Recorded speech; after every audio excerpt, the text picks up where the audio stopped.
Hello and welcome. I'm Lanre Lasese, and it's my pleasure to welcome you to the program where we focus on the federal parliament.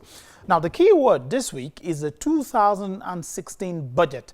The National Assembly was filled as officials from different ministries, departments, and agencies made their way from one committee room to the other to defend their budget. But the lawmakers still found time to attend to some bills. And it is on that note that we will start off today a public hearing on the proposed amendment to the FRSC Act 2014. This public hearing at the instance of the House of Representatives Committee on Road Safety is focusing on two issues. The amendment of the Road Safety Act 2004 to include penalties for certain traffic offences or increased penalties for existing ones, and to ensure enforcement of conditions for establishing, registering and operating driving schools. The bill seeks to amend the Federal Road Safety Commission Act, Cap F19 Laws of the Federation of Nigeria 2014, to prescribe certain traffic offenses and their penalties. 1. Driving without headlights or one of them attracts a fine of up to 20,000 naira. Refusal to use pedestrian bridge where one is provided attracts a fine of about 20,000 naira. Hawking on pedestrian bridge and its precincts attract a fine of 25,000 naira. Violation of traffic lights attract a fine of 60,000 naira. Driving on walkway attracts a fine of 50,000 naira. Hitting a pedestrian at zebra crossing attract a fine of 50,000. But the Minister of Works and Housing, Babatunde Fashola, says Parliament should be more daring and innovative. Otherwise, these increased sanctions may not achieve the targeted deterrence. I would propose that Parliament considers non-custodial sentences that inconvenience the perpetrator, and at the same time corrects them. Sanctions like community service, cutting a lawn in public and they were videoed and put on TV and those kind of things, cleaning public facilities, then compulsory retraining, so that wherever those persons committed those driving offenses, they must go for compulsory retraining. And the inconvenience perhaps and the time spent, because the punishment then is not fine. The punishment is a compulsory driving retraining and recertification under supervision. From the Labour Union, however, comes a proposal that these fines be increased to 100, maybe 200,000 naira for some of the offences, alongside the non-custodian sentences. Driving on a walkway is a height of impunity, and that the fine should be a major, apart from community service, the fine there should be up to 100,000 naira. Because it's complete madness that somebody should get into whether they are VIPs or not, and drive. Hitting a pedestrian at zebra crossing, the fare here, we also feel, should go very high. But part of that money should be put to be part of, to service the health infrastructure, which is provision of like ambulances to monitor on the halfway. Those people should pay for it. And the zebra crossing is not even enough. They are barely in few places in the whole city. Road safety and agencies involved should mark out more zebra crossing. We feel that the penalty here is very low. We agree with the suggestion that for 25,000 naira is too much a charge for petty traders trading on the pedestrian crossing. A 5,000 naira is enough deterrent to the level of people who do this petty trading. Enforcement is also a concern for the key players in road safety. We have 36 offenses, which to us is 44 in the notice of offense. Adding 6 more, that would be 36 plus 6, 42. The most important thing is the reformation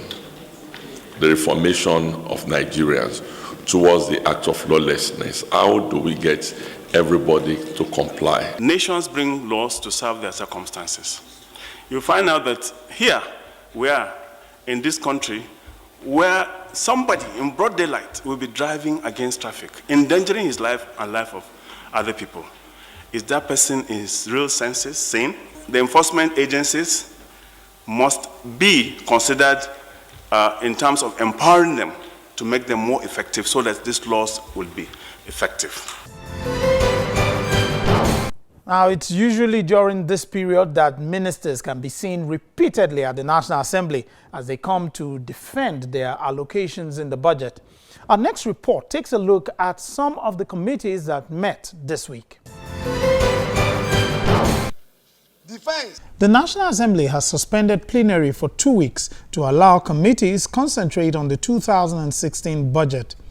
The Minister of Environment appeared before the House of Representatives Committee on Climate Change for an interactive session.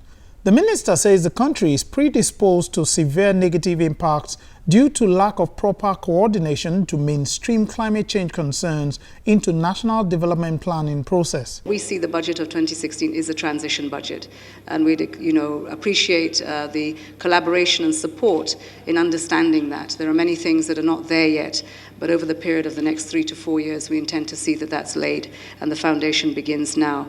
So things like the Great Green Wall and Lake Chad and the wetlands are important, erosion, the regulatory laws.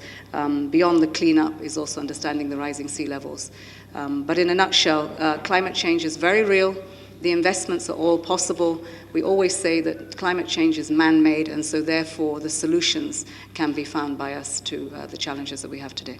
Some agencies under the Ministry of Interior were before the House Committee on Interior to defend their budget.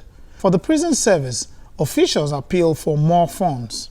September, October, November, December rations are still unpaid. By simple calculation, you will find out that we requested for a total sum of 10-point-something billion naira for food ration just for 1 year, which was 2015, where we had a shortfall of this 5-point-something billion. And for this 2016, we needed 10.6 something. You can calculate it on the average of 65,000 inmates. For the Nigerian Immigration Service, it was a chance to speak on their activities. Of recent, you see how Gabon were deporting non-indigenous and then putting them somewhere in Calabar. We don't have what we call boats that we could use to at least follow or chase any ship.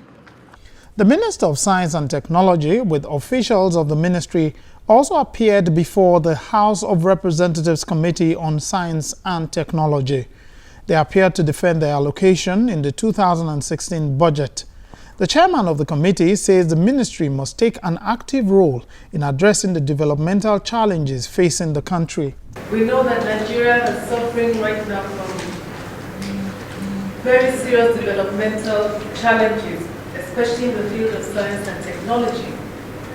But I believe that with collaboration of the National Assembly and with the efforts of the executive, especially the Federal Ministry of Science and Technology, we can see a transformation in this sector. The ministry has a proposed allocation of 25.8 billion naira in the 2016 budget. The minister explains some of the targets of the ministry. Empowerment.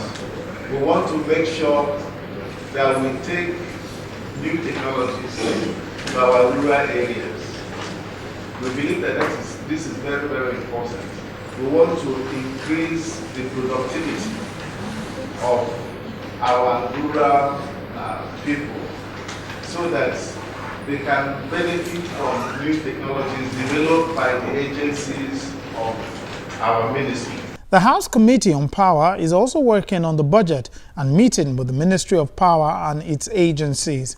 Its focus, however, starts with the 2015 budget. The Permanent Secretary responded by giving a breakdown. There is a need to find out the quantum of releases under the previous budgets and what they were expended on. It is only through such an examination that we can determine what projects are beneficial to the people and have the most socioeconomic impact directly. We would also find out why certain projects in the previous budget have not been captured in the present budget. For 2015, and there you'll see that the total capital budget was 5.13 billion, but the total capital budget releases were 2.565 billion. Officials of the ministry are expected to come back to the committee to defend their ministry's allocation in the 2016 budget. Meanwhile, in the Senate, lawmakers sought to know why 98.1 billion naira has been allocated for parastatals in the 2016 budget proposal, why personnel costs for institutions like Unity schools and universities were reduced. The Senate Chief Whip raised this observation at the 2016 budget proposal presentation of the Ministry of Education when they appeared before the Senate Committee on Basic and Secondary Education. What's so golden about parastatals that they should gain at the expense of the university or colleges of education or polytechnics, etc., etc.? Because some of us feel that the parastatals actually are too many, and that it's these schools that are at the heart of education. So if anybody should gain, it should be Unity schools, should be polytechnics, should be the universities. So if these parastatals are supposed to serve them and they are the ones keep growing, the others are coming down, then we want to know why. The committee directed the ministry to return at a later date to give better explanation. The Director General of the National Youth Service Corps was also before the House of Representatives Committee on Youth Development to defend their budget estimates for the year. The committee also discussed the possible increase of the allowance being paid the Youth Corps members. In this budget, we still find that it's the same 10,500 that is budgeted for it. And the allowance of the Youth Corps party, 19,500. What do you think you can do about that? What I expected that maybe you could have do something about it, maybe by improving it, so that we can see it here and sit down and discuss it. For the allowance, we cannot make case for the allowance because there is an existing policy that says that corps members' allowance can only be increased anytime there is a general increment in salary. So based on that, we cannot talk about corps members' allowance.